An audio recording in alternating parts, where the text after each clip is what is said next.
All right. Test is still not next Thursday, the Thursday after that. I'll have the review test up there on Friday.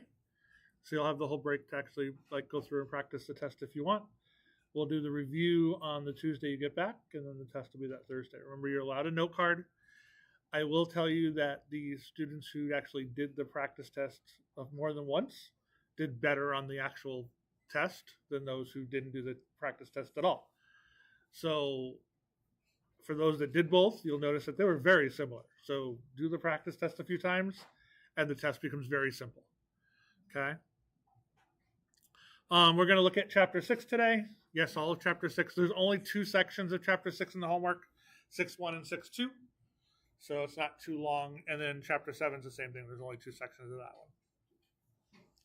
Chapter 6 is going to be looking at discrete random variables. Chapter 7 is going to be doing the continuous ones. So, what is the difference between a discrete and a continuous variable?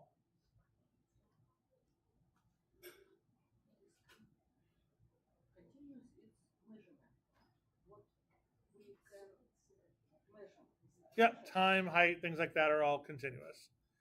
So what's the difference between continuous and discrete?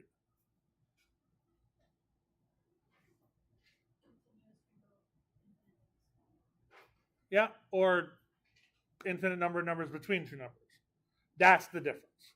Discrete, it's individual numbers. There's nothing between those numbers.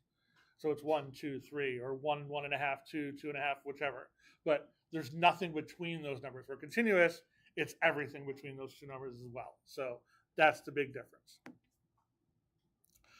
Random variables, just a numerical measure. These are ones we covered before. The discrete random variable has it can have it can go on, like the actual numbers can go on, but the numbers in between are different. So either a finite or countable number of values. The values of discrete random variables can be plotted on a number line with spaces between each point. That's the key, the spaces.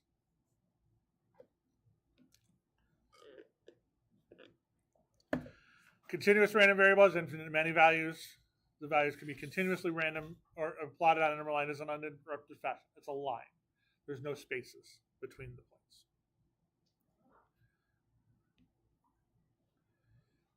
All right.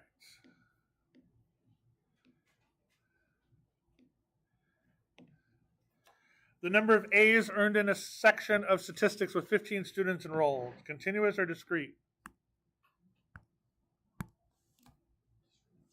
Discrete.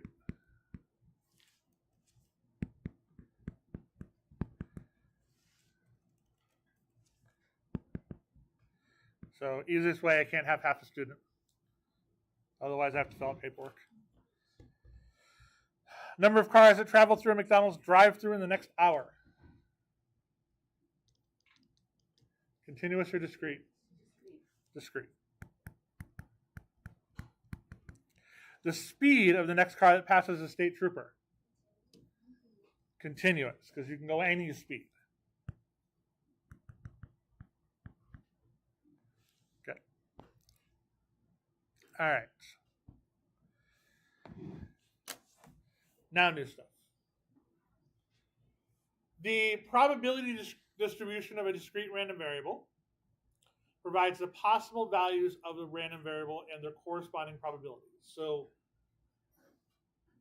if we're looking at like a die, when we roll it, each outcome, that's a discrete variable, because you get 1, 2, 3, 4, 5, or 6. Each variable has the exact same probability that it's going to come out. A probability distribution is that statement. It's giving the values to what's happening over time. Okay? So we can show this as a table of values, a graph, or just a formula for it. I'm going to look at a bunch of different ways that we can actually see this today. So probability distribution is just a distribution of the probabilities that a random variable will occur. So we look at this one. I like their examples for this section. So we're asking a basketball player to shoot free throws. let the random variable x be the number of shots made. So he can make 0, 1, or 2, or 3 shots. Table 1 shows the probability distribution of the random variable x. So, what's the probability that he made none of his shots? 0.01. Okay, what's the probability that he made 2 shots? 0.38. That's the probability distribution. Okay. This case, we probably did a huge experiment, did it a whole bunch of times, and every 3 we counted how many he did it to figure out what was the success rate. So he hit all 3 shots 51% of the time, or 0.51 the probability. That is a discrete probability distribution. So if you think about it, it's very similar to your frequency, relative frequency. Same concept. You get the numbers, how many times it's going to occur. Same rules apply for these that applied for probability in general. The sum of all the probabilities have to equal 1. And all the probabilities should be between 0 and 1.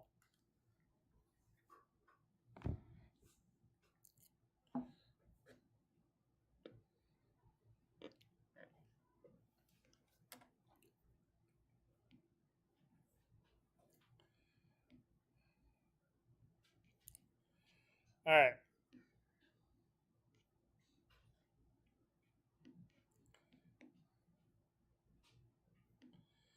So these 2 rules are very important. Is this a discrete probability distribution? Why? Okay. Huh? There's a minus in there.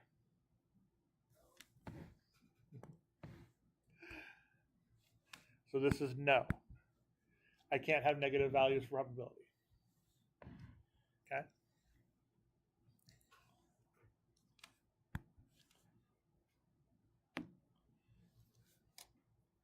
Let's look at B.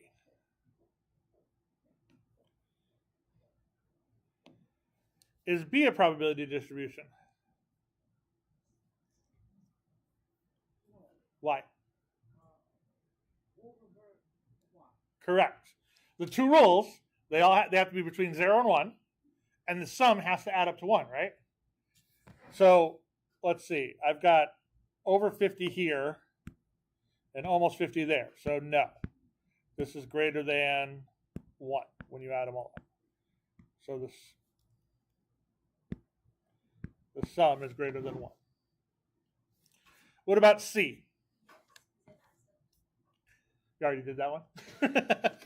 Yes, this one is a probability distribution. It does add up to 1. Okay.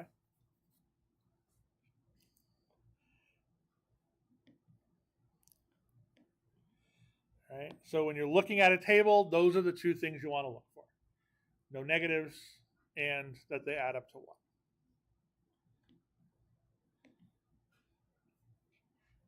The graphs of them, same basic concept. All the graph is a bar graph.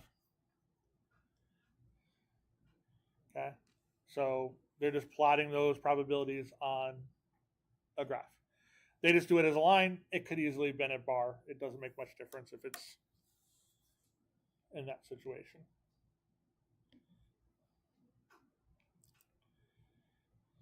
All right, now we'll actually do some calculations. The mean of a random variable.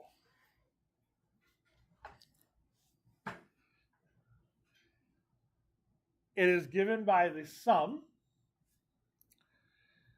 of the multiplication of the value and its probability. So we're going to take each value, we're going to multiply by its probability, and we're going to add those up.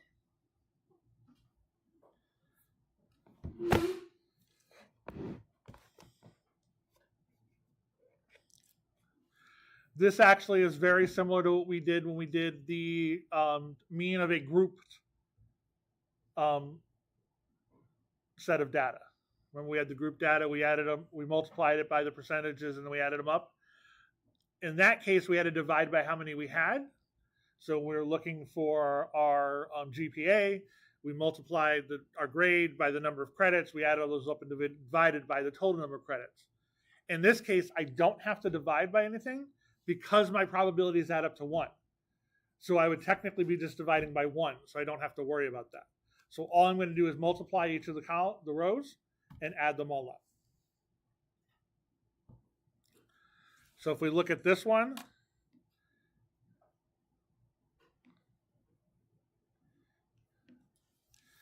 we take each of the rows that we have. So 0 times 0.01 is 0. 1 times 0.1 is 0.1. 2 times 0.38, 0.76. And 3 times 1.5 or 0.51 is 1.53. And then we add them all up. 86239. My brain's working today. All right. So that right there, that's the mean. Okay. I do have a calculator. I'll show you in a little bit to do this as well, but this actually is not that hard to do out by yourself too, especially if it's not that long of a list. This name is going to change in a little bit. That's why I haven't told you the actual calculator yet for it.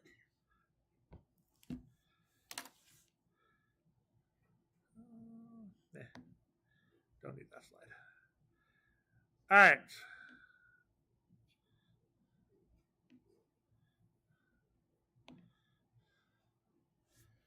So they did that experiment 100 times. Okay? And then they figured out the probability of each one. So if we did this 100 times, how many times did he get 0 shots made if we did this 100 times? 1. So if we look at this table, there's only 1 0 on it. He made 1 shot 10 times. 2 shots, 38 times. 3 shots, 51 times.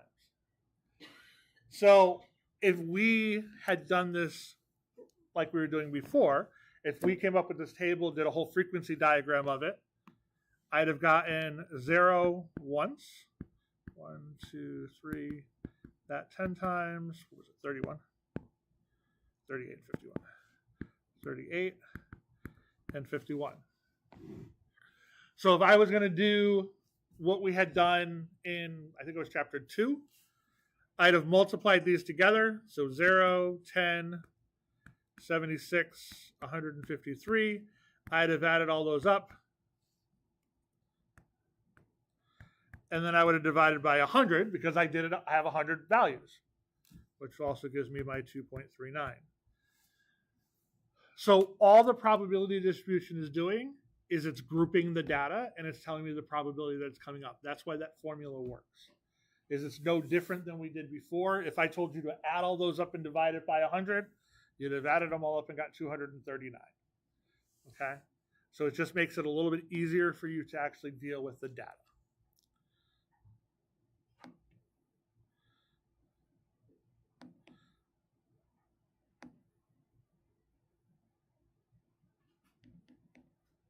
How'd they get 235?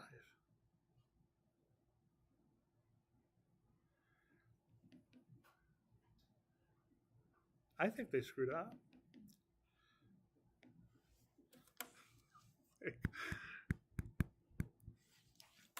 Like they got 2.35. Like that's not right. No, it was out of 100. I guess that should have been pretty straightforward and the same. Maybe.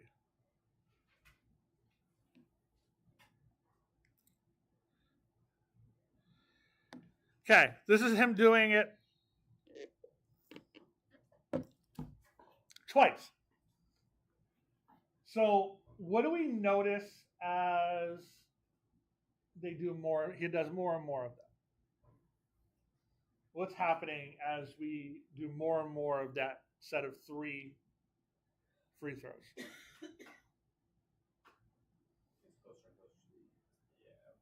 Yeah, it's getting closer and closer to that average. That's what we'd expect to happen. What was the rule called? Yep, the rule of large numbers. So the more of it we do, the closer and closer to the average it's going to get. Is it always going to get exactly there? No. And as you can see in that second example, it kind of jumps above it a little bit at the end. Okay? But the more and more we do, the closer and closer to that average it's going to get. Okay.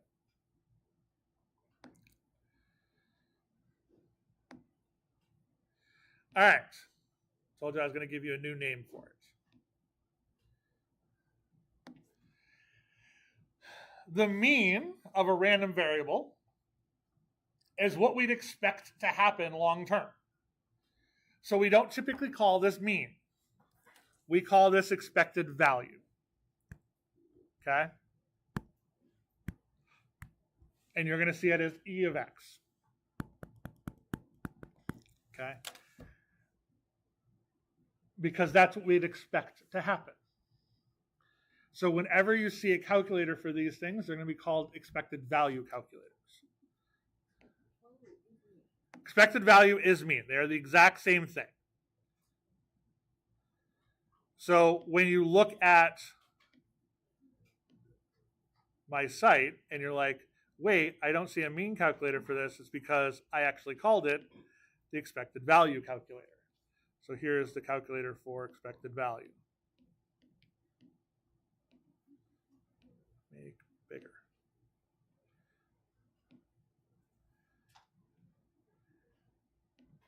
And if we put in the values that I had there,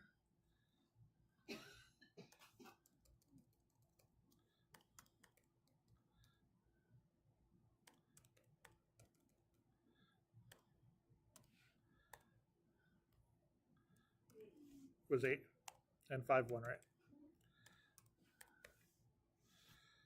We get the expected value of 2.39, and I know you can't see that because of the dark background there, but it's there. It's easier to see on a screen.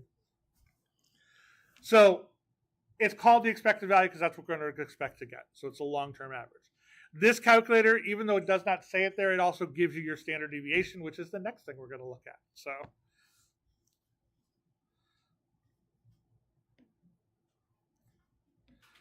all right, so expected value can be done on anything. It doesn't necessarily have to be games of chance. So a life insurance policy will pay the beneficiary a certain sum of money upon the death of the policyholder. So this is, yes, they do it. It's a lot more complicated when they actually do this out. There's a whole field of mathematics called actuarial sciences that does exactly this. This is all they deal with. Okay, is basically to figure out the chances of you dying, or the chances of you getting into an accident, or the chances of you getting sick. That's all their job is to figure out how the chances of some horrible thing happening to you for the insurance company. So these policies have premiums that are to be paid annually. An insurance company wants to know how much of a risk you are. What are the likely chances that you're going to collect on this loan, okay, or this policy? So an 18-year-old male buys a $250,000 one-year term life insurance policy. Apparently, he expects to die in the next year. So he bought this. He paid $350 for it. So the probability that a male will survive the year is 0.999. Compute the expected value of this policy to the insurance company. Okay. I think I deleted all our slides. I did not. All right, so let's make my probability distribution.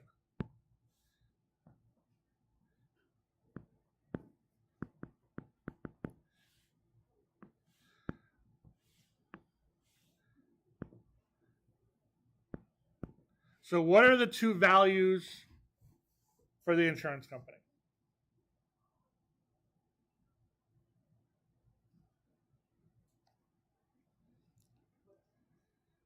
How much did the insurance company get for this policy? So the first value is $350. They got that, right? How much would they have to pay out if he dies? Right. And since we're looking at in terms of the insurance company, this is going to be a negative value because that's what the insurance company would have to pay out of that. So negative $250,000. If we were looking at it in terms of the person, those two numbers would be reversed. Okay?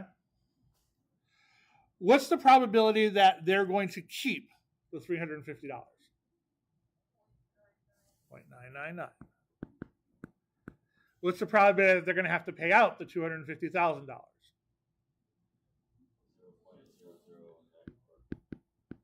One. Okay? Why? How can we figure that out when they didn't tell me it? Right. They have to add up to what? 1. There's only 2, so just subtract the value I have. All right. So we can now take those two numbers and find my expected value.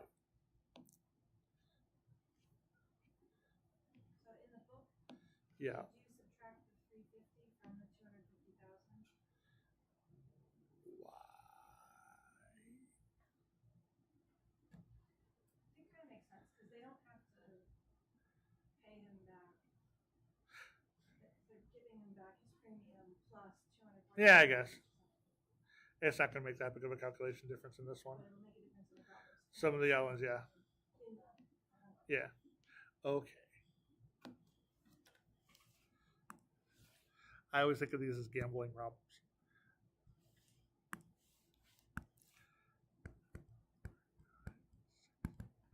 Okay, so that's how much they have to pay out if they get it. All right, so let's plug those numbers into the calculator. I only need 2, so 350, 0.999. And notice, if you put something in here and it doesn't work, it will tell you. The probabilities have to add up to 1. Also, make sure when you type these in, you type in the negative value.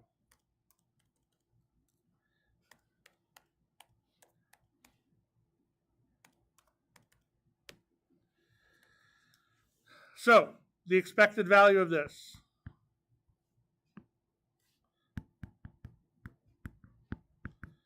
is $100.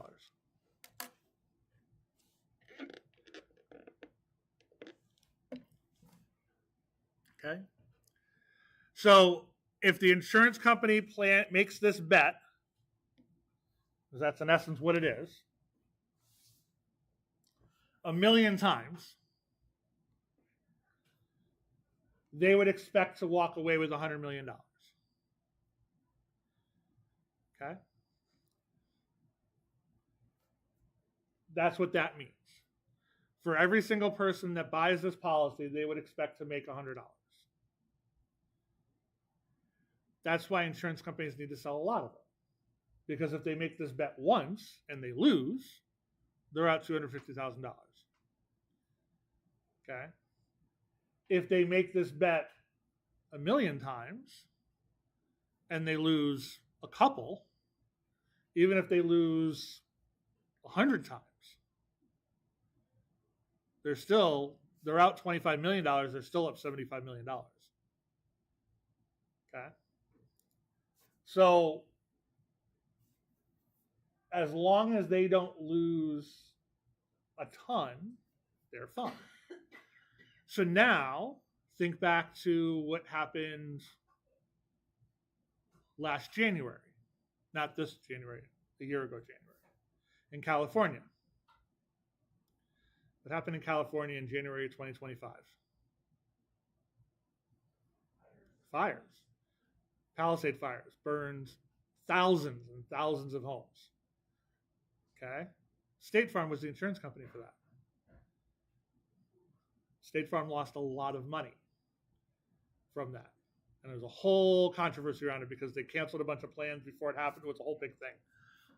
But that's what ends up happening at some points is if a catastrophic thing happens, then they will lose a lot of money. So what they do is they raise your rates. Okay. So in Connecticut, if your car insurance rates are going up, it's because they're noticing more accidents and cars are worth more and cars are costing more to get fixed. So they raise your rates to cover their losses because they don't want to lose money. Okay. So that's where expected value comes into the real world. It's also why they need a lot of people to buy insurance and not just a few people. That's why the whole controversy about like healthcare and stuff like that. If a lot, who's less likely to get sick, young people or older people? Young people. Who are the least likely to buy insurance? Young people, because you don't feel you need it. So if the insurance companies can't sell the insurance to young people, they can't afford to pay out the premium, pay out the fees for the older people. Okay? They balance it, figuring that long term, they're going to work out and make money.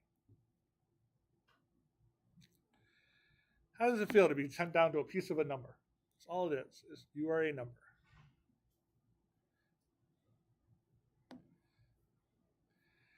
All right, standard deviation. What's standard deviation?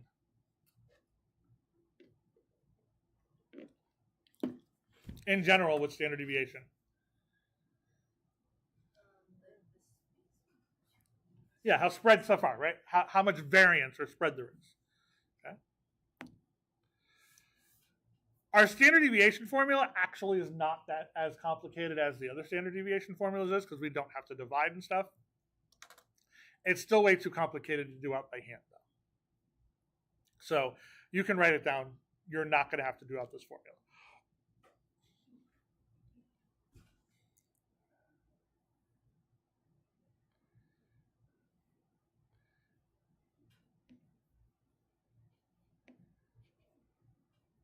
Right down the bottom here. Right here. That's where your standard deviation is. And if it does for some reason ask you for your variance, the variance is right next to it. Now, notice, when we were doing standard deviation before, what did we have to talk about? There was two different types of standard deviation. Population and sample. Probability distributions, you do not have to worry about that. They're all population.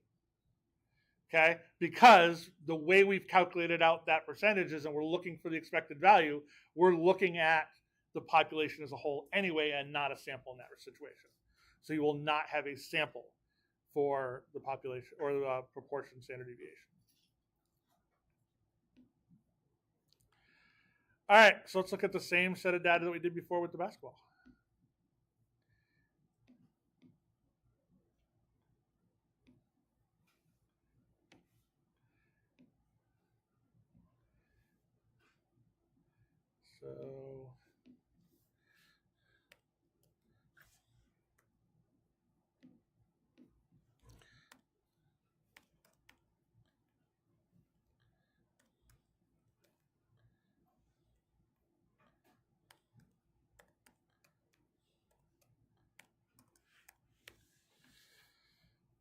So we got our 2.31 again.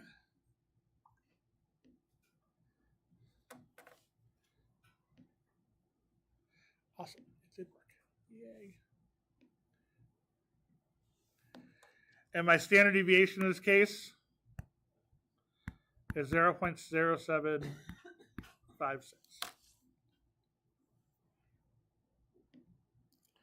So that is my standard deviation for that data.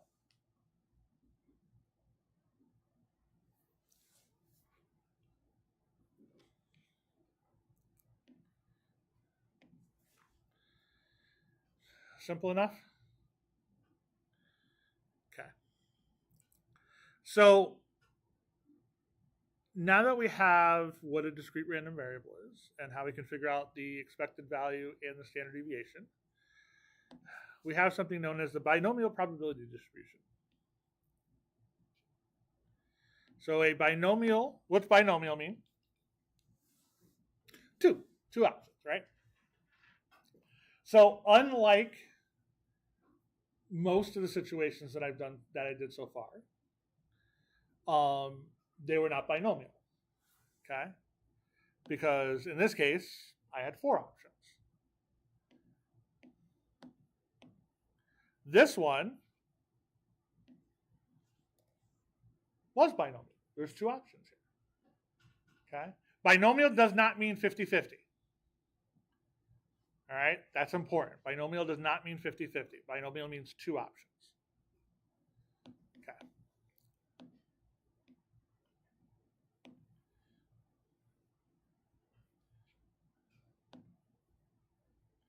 So, first thing we need to figure out, just like we did for probability of distributions, we need to determine if it actually is a binomial experiment. So, a probability distribution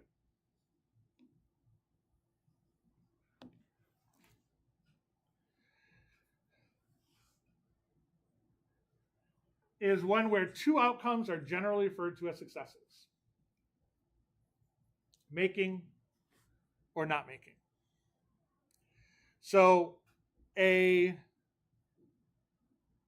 success and the failure would be missing. Now, they do not always have to be necessarily a positive. Okay? So you don't think about success as in always a good outcome or winning or things like that. A success is what you want to happen. A failure is what you don't want to happen. Okay? As long as there's 2 possible outcomes, it's a binomial experiment. Here is the criteria for them. An experiment that is performed a fixed number of times. Each repetition of the experiment is called a trial.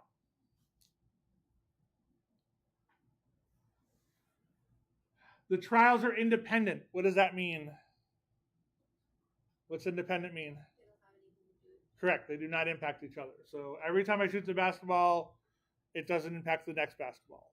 Although technically, I guess it would because you get better at shooting basketballs, but we're going to assume at this point it's not. For each trial, there are 2 mutually exclusive or disjointed outcomes. It means there's no overlap. They do not interact with each other. They're separate. One is considered success and one is considered failure. The probability of success is fixed for each trial of the experiment. Okay? So we should know the probability of success before we do the experiment. All right? Those 4 things have to be true. If not, it is not a binomial experiment. And all the stuff that we're going to talk about in this section does not work.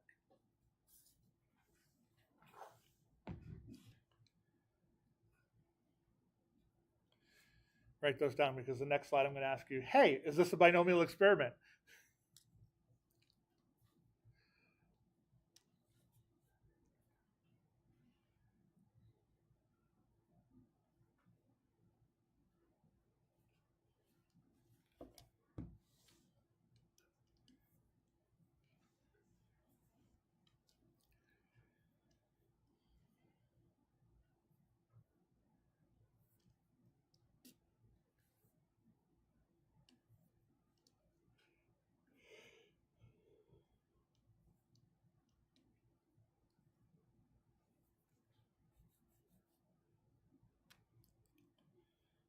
All right.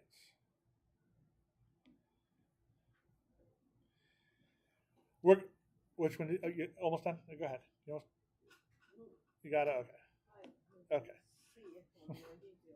All right. We're always going to let the random variable be x. That's math's favorite variable. So x is called the binomial random variable. All right. A few notations that are used. N. That is the number of trials. Okay.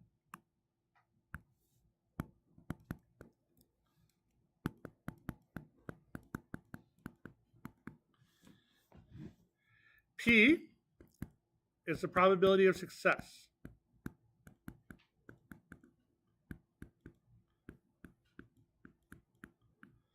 So that means 1 minus P is the failure.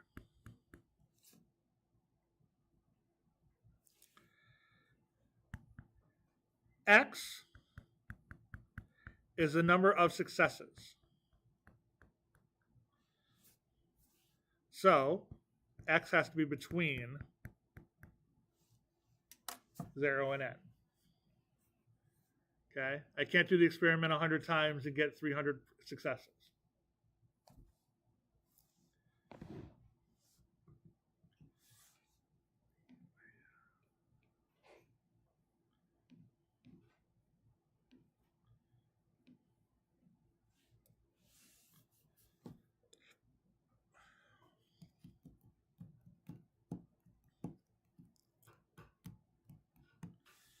All right.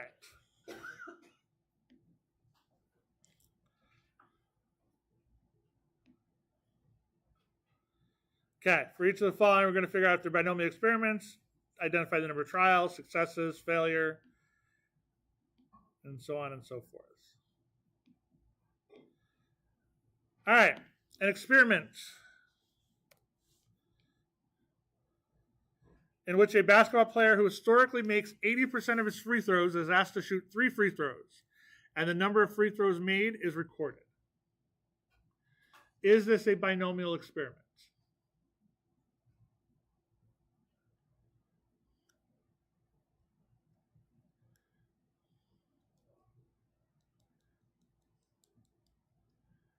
Okay, so what's the criteria? Is the experiment performed a fixed number of times? How many times did it get done?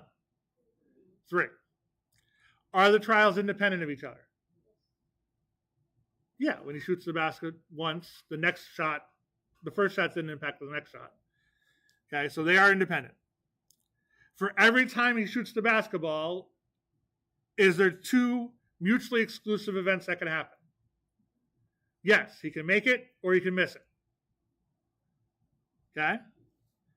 Is the probability of success fixed for each trial of the experiment? In this case, the way they worded it, yes. Because they tell you 80%. So, the number of trials is 3. The probability of success is 0.8. The probability of failure is 0.20. And X is the number of makes. However many he's made. How many free throws he makes. Made that went in the basket. Okay?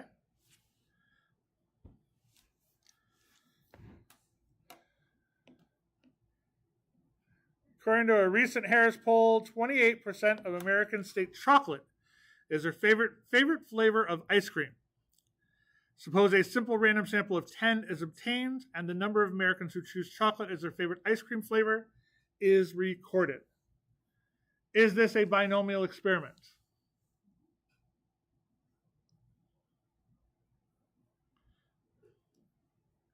Yes or no? Why?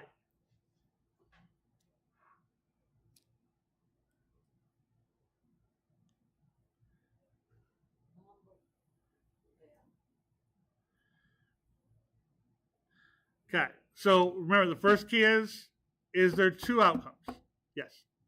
That's what I was going to say. Are the outcomes, yes, it's my favorite, or no? Or are they asking? This is where that last sentence is coming into play.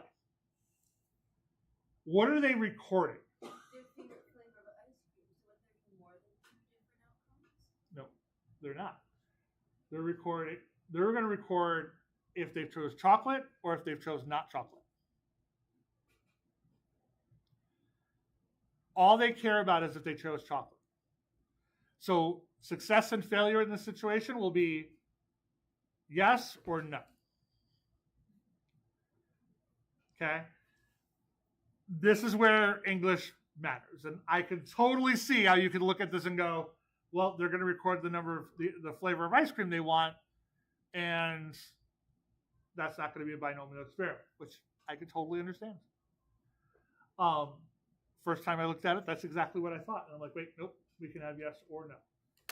Okay, just because of the way that it was worded, that's the case that they gave. All right, so we're going to say yes, this is. Are they mutually exclusive? Yes, because they're basically asking chocolate or not chocolate. They're saying, in essence, the question is chocolate your favorite flavor of ice cream? All right, so what is the, how many samples did they do? Okay, what's the probability of success? 0.28. Probability of failure? 72.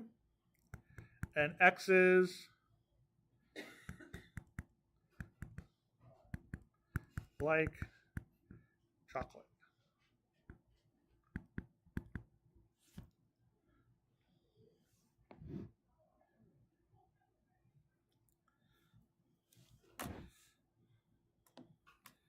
I want to see something.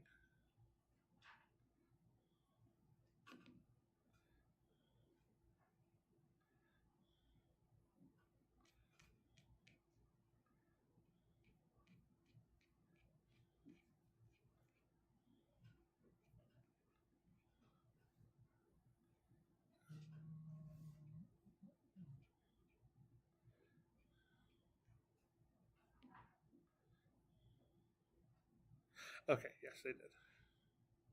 I was waiting for them to do it the other direction on me.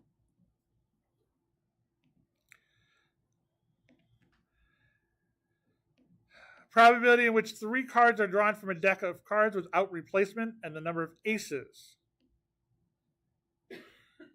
are recorded.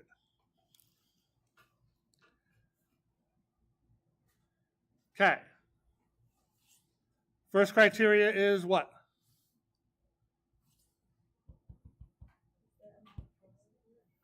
Fixed number of trials. Do I have a fixed number of trials? Yes, I have a fixed number of trials. Are those trials independent? Nope. They're not independent. What word in there tells you they're not independent? Yes. Without replacement, right there. Okay? Because if I pull an ace out of the deck of cards, the probability that I'm going to pull another ace out of the deck of cards next goes down. Because there's less aces in the deck. Okay?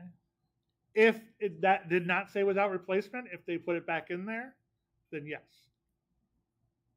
They would be mutually exclusive. As long as they put it back in there and they shuffled the deck again. So this is not binomial.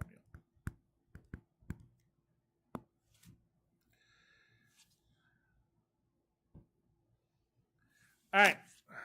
Computing the probabilities of them.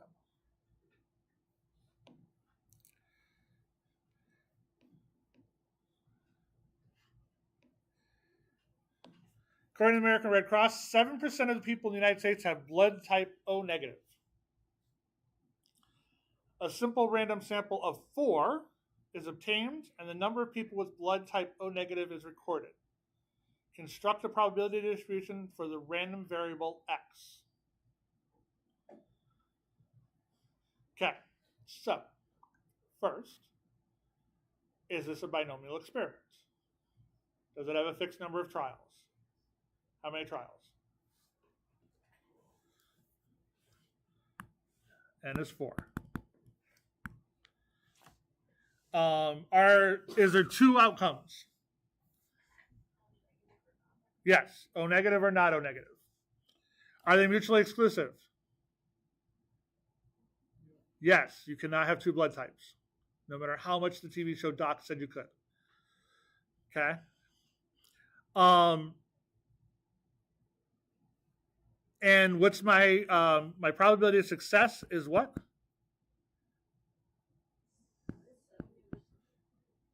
7%, so 0.07. And my probability of failure is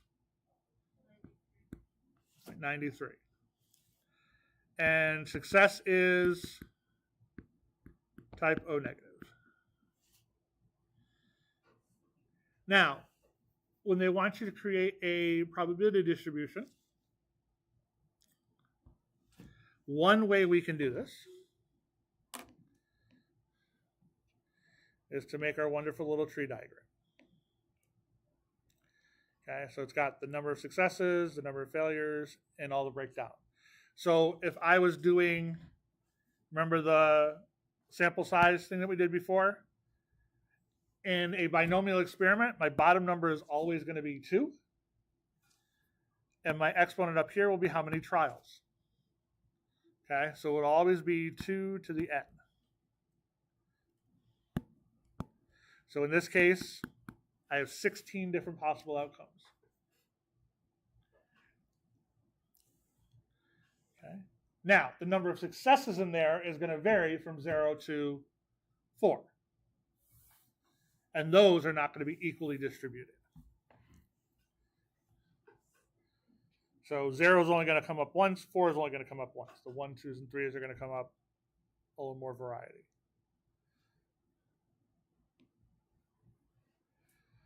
For each of those, we would calculate out the probability. So the probability of failure is 0.93 to the 4th power, because there's 4 of them, or 0.74805.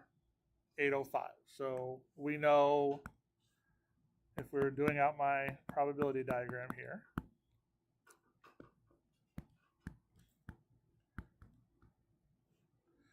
zero is 0.74805.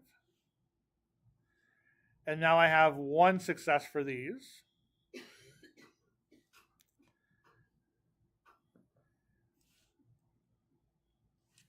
And that comes out to be 0.22522. Notice how the successes, for when it's one success, so I should put it here. So for 0 successes, I had the point, was it 0.93, right? Or yeah, 0.93 to the 4th power. Because 0.93 was the 1 minus p, and the p was 0.07. One success, I have 0.07 to the 1st power times 0.93 to the 3rd power. Okay? What would 2 successes be?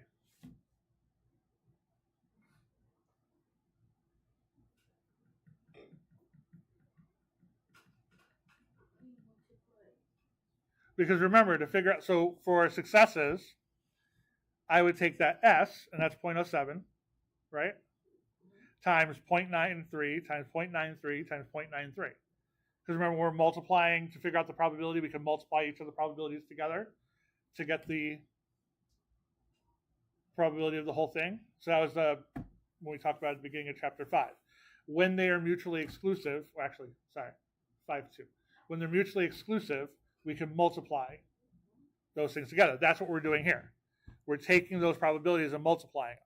But instead of writing out 0.93 3 times, I can just write it once with an exponent of 3. What do you think I'm going to do for 2?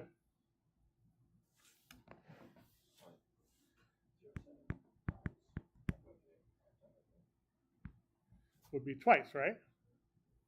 Because I have 2 successes. How many failures would I have?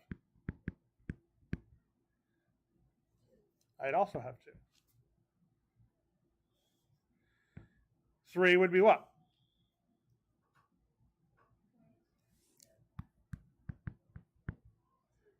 Yep. And then 0.93 to the 1st. And 4 successes? 4. And what's anything to the 0 power? Nope, 1.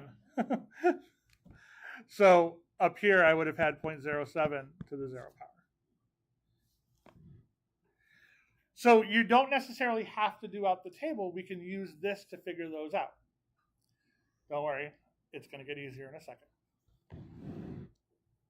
But I wanted to show you that pattern because the formula we're going to look at in a minute uses that pattern.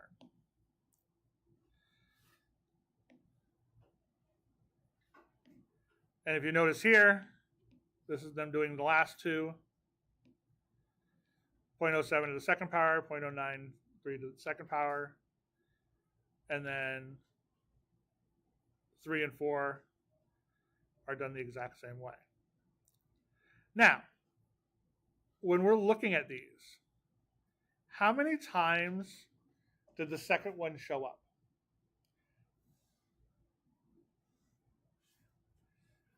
I have 1, 2, 3, 4, 5, 6. I have 6 different times that one showed up. So actually, if we go back to this little chart here, I have 1 0, right, and 1 4. I have 1, 2, 3, 4, 2 1s. I have 1, 2, 3, 4, 5 2s. 1, 2, 3, 4 3s. So when we did this calculation here, that's just once, right?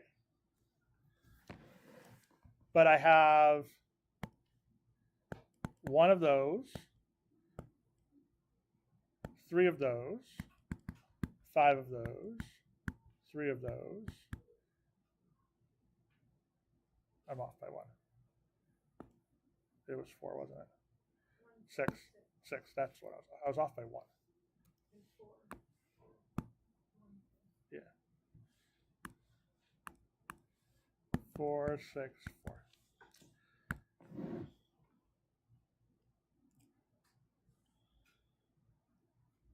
So we need to know a few pieces of information to figure out this formula. We need to know these numbers up here. And then we need to know that number there. We need to know these 3 numbers.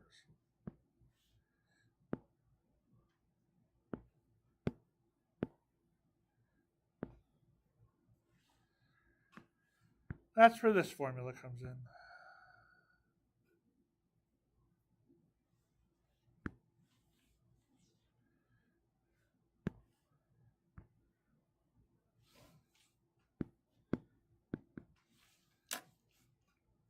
NCX or NCP.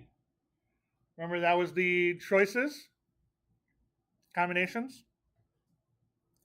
Remember the combinations and permutations? So the formula, that right there, that's going to give me the 1, the 4, the 6, the 4, and the 1. That's going to give me that. And then this piece right here, that's that other part we were calculating. And it was always those 2 numbers have to end up equaling the total number of trials. So however many successes I have, and the failures is the exact or the complement of that.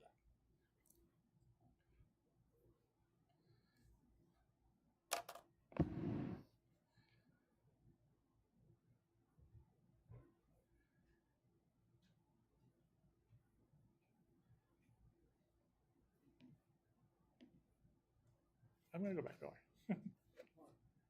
You're fine. I wanted to make sure that I didn't put the slide at the back of it, what it's going to do.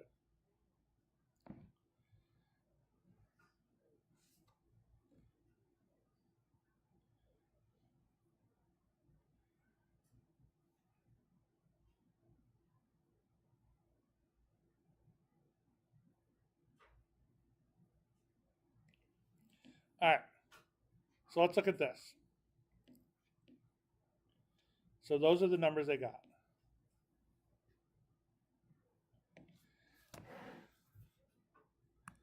So we're going to use our Desmos Scientific Calculator first. because I'm going to actually show you how this works. And then I'll show you mine. All right, so remember, NCR is right there. And I want 0 successes. So I have 4, and I'm choosing 0 of them. Okay, so it was 4 trials, and I want none. Okay, and what does it give me? The 1. And then it was 0.0. I really need to fix that.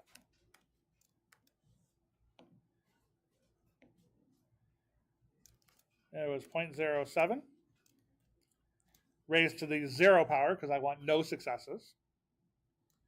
And then 0.93 raised to the 4th power because I want 4 failures. Notice that number matches that number exactly.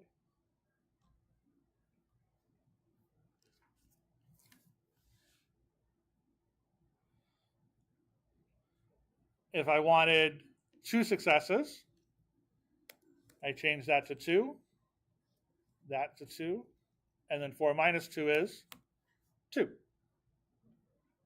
And I get the 0.02543.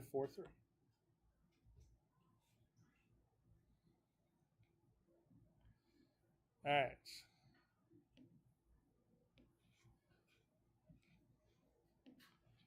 My calculator does something similar. It's the binomial probability calculator.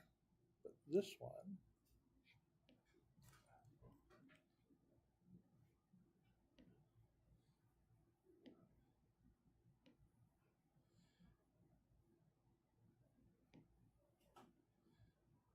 my number of trials was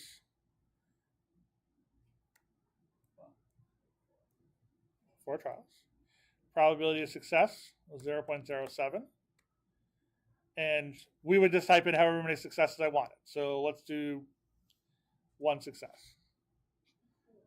And there's my exact one there. If I want 4 successes, because we did it, we looked at 4 people. The problem was looking at,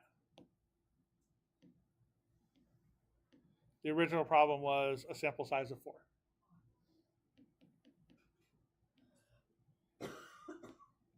So 4 trials, 0.07, and if we wanted 4 successes, 0.0002.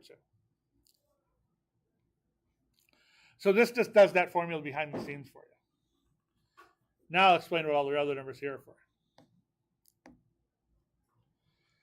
Rarely, if you're asked to come up with a probability distribution, like they have here, this is exactly what you would do. You would do this for each number of successes. You do it for 0, you do it for 1, you do it for 2, you do it for 3, you do it for 4, however many they had to create this table. I guarantee there's probably at least one problem on the homework that wants you to create a distribution table.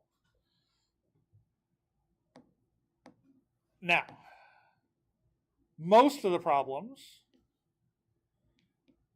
are going to want you to figure out a range of those values. This is where the English comes into play. Those are the phrases. You can get them online and write them down. I don't think you have enough time to write them all down right now. That's fine. You can write them down afterwards. Each of those things, when you read it, that's what it means. So at least, no less than, greater than or equal to is greater than or equal to. Okay? So you don't look at, go, oh, it's least, that's less. It's got to be less than. All right? Have to read. Because no less than means greater than. Okay? So don't just look for the word less or greater and stop. You have to read around it. If it says exactly, equals, or is, that's just that one value. Okay? All right, so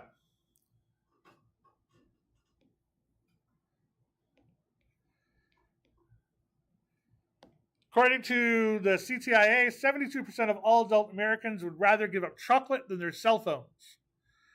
and a random sample of 10 adult Americans, what is the probability that exactly 8 would give up chocolate? So, is this a binomial experiment? Okay, what's the number of trials?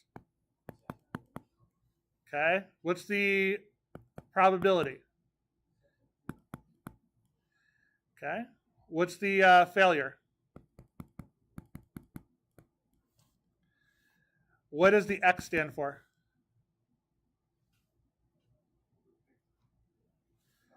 Give up chocolate.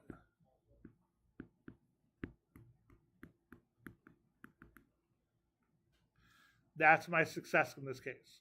That's why I say success isn't always a good thing. Success in this case, giving up chocolate. All right, they want to know exactly 8. I'm going to do it this way because I want to actually zoom in a little bit better.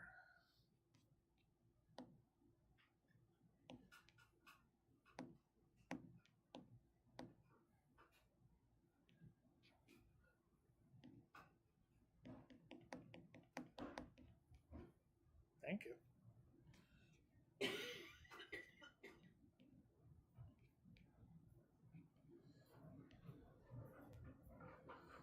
All right. So my number of trials was, what was my number of trials? 10. Probability was 0.72, and they want exactly 8. So exactly 8, 0.25479.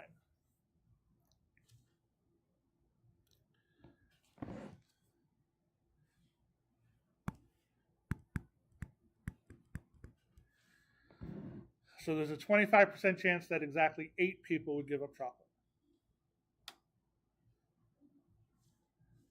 Fewer than 3. So in this case, I'm going to go down and I'm going to change this to 3. And fewer than 3 would be less than.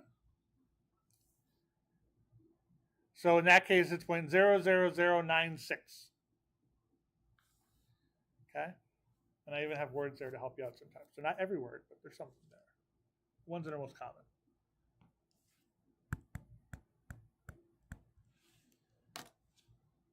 So if you had to do this out with the formula, you'd have had to do what? 0, 1, 2, and 0, 1, and 2. And then add those probabilities up. And that would have given you the same value there.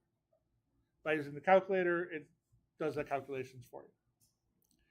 At least 3 would rather give up chocolate. Which direction is that?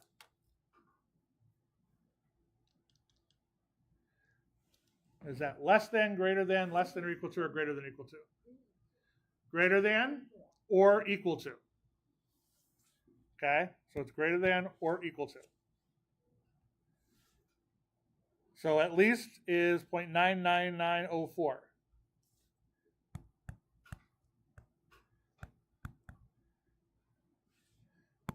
What do you notice about this one and this one?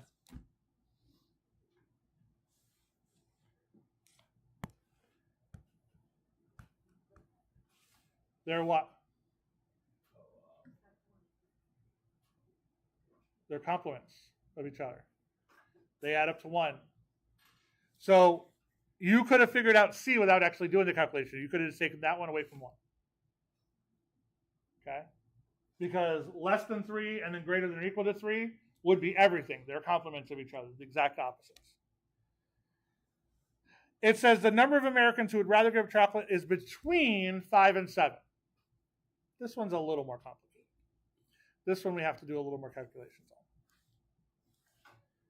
on. Okay? Between 5 and 7 means I want, and it says inclusive. Inclusive is very important in this case. What's inclusive mean? Including 5 and 7. If it didn't say inclusive, what is the only number they're looking for? 6. But since it says inclusive, we need 5, 6, and 7. You can do this a couple different ways. You could actually do the calculation for 5, 6, and 7 and just add them up. You also could do the probability of greater than or equal to 5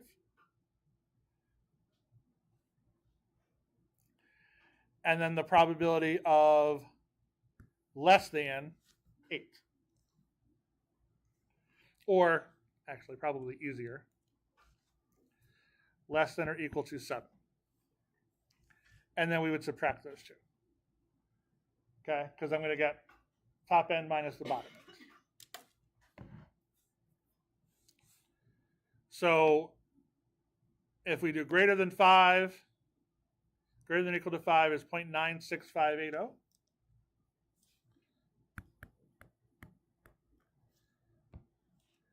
And then less than or equal to 7 is 0.56217. Oh, no, yeah.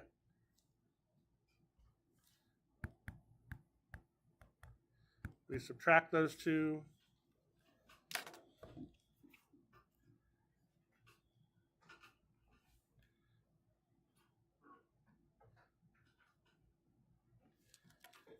And we get 0.40363.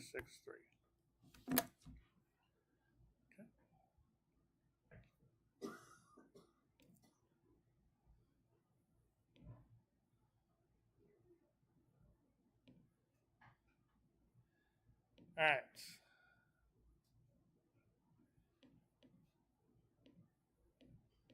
Any questions with those? Okay. Last one. These two formulas right here are going to become very, very important later on. And they are very simple, and I do not believe I have it. Hold on a second. I just want to see if I have a calculator. I don't believe I have a calculator for this one.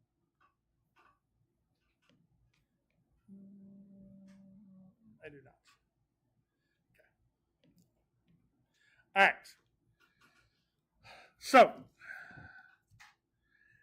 the expected value for a binomial random variable is just the number of trials times the probability. Okay? So, for the problem that we just did, n was 10, and p was 0.07, right? Hold on, which one did we just do? No, 0.72. That was the blood one.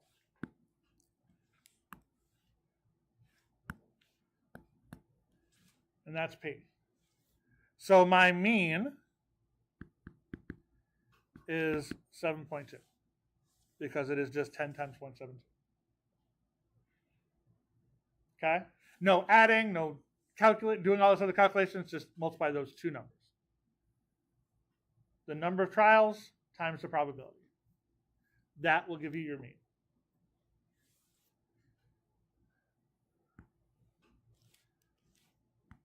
Standard deviation, yes, you need to use a calculator for, but you can type this in one shot.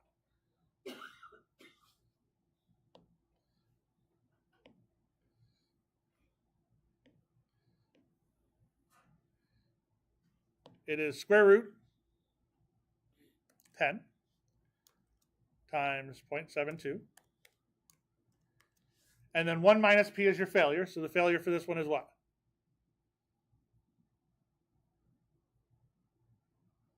.28. So your standard deviation is 1.42.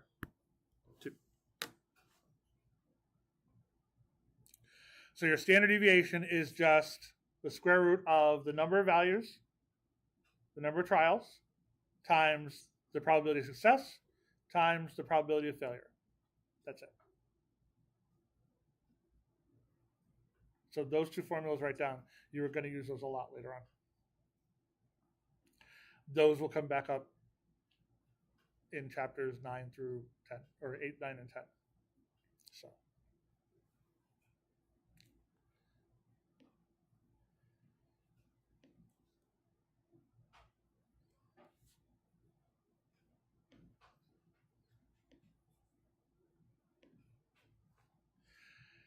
All right, any questions? We're good. I will see you on Thursday. Yes. Just for this one, shouldn't the NP plugged in have been 7.2, not 10? No. N is 7. And oh, you could have actually put it 7.2 if you wanted to. Just because like that's how it looks there, like it says Yeah. NP and NP. It's just N times P, so I just did the 10 times 0.72. But yeah, you could have Yes, put but it 7.2. was Same the thing. thing. Yep. I didn't do it. Hold on a second.